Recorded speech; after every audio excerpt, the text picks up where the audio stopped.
আজকে আমি তৈরি করব একদম নতুন আঙ্গিকে আলু দিয়ে সিরিঞ্জ পিঠা। আসসালামু আলাইকুম, আমি আপনাদের গাজীপুরে বোন জ্যোতি ফারদিন ব্লগ থেকে আবারও চলে আসলাম নতুন একটি ব্লগ ভিডিও নিয়ে। তো আপনারা সকলে কেমন আছেন? আলহামদুলিল্লাহ আমি ভালো আছি।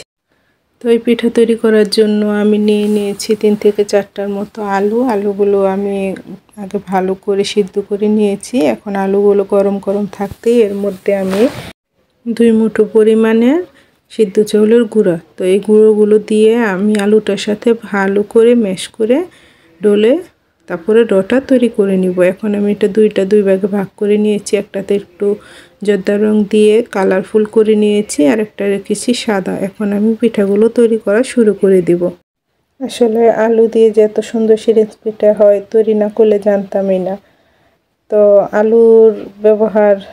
আলুর উপকারের কথা বলে শেষ করা যাবে না। আলুর চিপস খুবই মুখরোচক একটা খাবার, আর তরকারিতে তো আলুর তুলনাই নেই।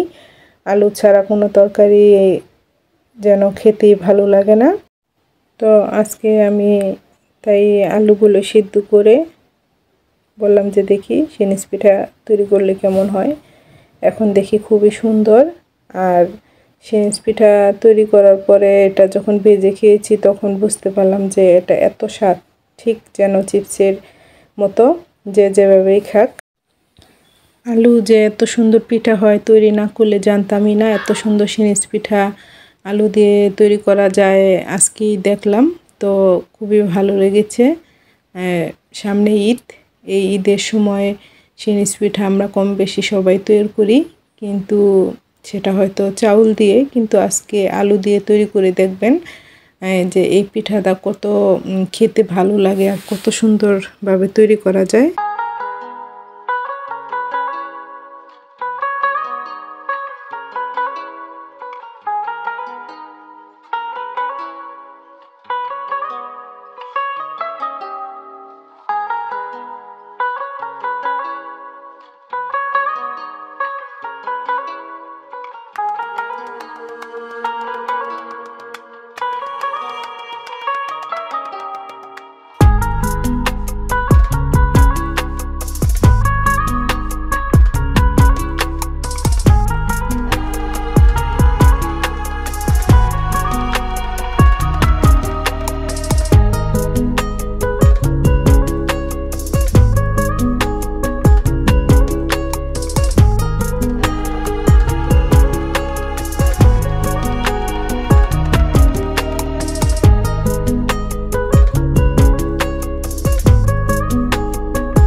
তো একে একে আমি সিরিঞ্জ পিঠাগুলো তৈরি করা শেষ করে দিয়েছি। এখন আমি এগুলো গরম পানিতে ভাপ দিব।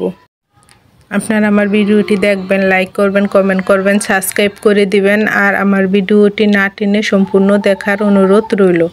আমার ভিডিওতে যারা কমেন্ট করেন তারা আমার কাজের উৎসাহ আরও বাড়িয়ে দেন। আপনারা দেখতেই পাচ্ছেন আমি পিঠাগুলো সবকটা ভাপ দিয়ে নিচ্ছি গরম পানিতে। তো পিঠাগুলো ভাপ দেওয়া হয়ে গেলে এগুলো আমি রোদ্রে শুকিয়ে নেব।